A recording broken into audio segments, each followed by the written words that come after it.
Today I'm going to show you how to make potato and carrot fritters. As you can see, I'm grating 2 large potatoes into a bowl, and to that I want to add 1 large carrot.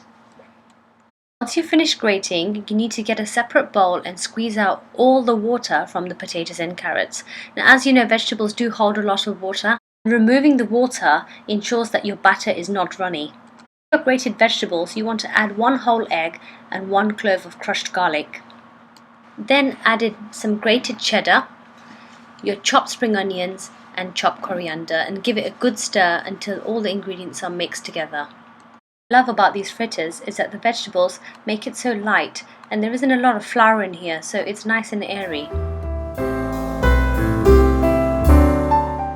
Once you've given it a thorough mix, you want to add in 150 ml of double cream, and this will just help all the vegetables bind together. Next, add in 1 heaped tablespoon of flour to absorb the mixture, and then add salt and pepper to taste. Taste it as you go and adjust it according to how you like it. You want to cook these fritters on medium heat and shallow fry them in a frying pan. Add the oil to a pan, I'd say about 2 tablespoons, and then make little patties with your fritter mixture. I'd say about 5 centimeters is pretty decent, and once you've got a shape which is fairly round, just pop it into the pan and leave it to fry until you get a really nice golden crisp crust. Wait a couple of minutes for the crust to form, otherwise it's very difficult for you to flip.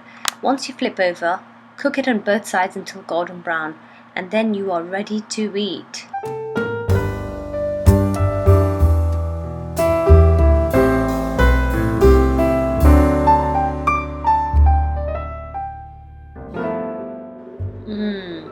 Delicious. Look at that. Potato, carrot, coriander, nice and soft in the middle and nice and crispy on the outside. Delicious.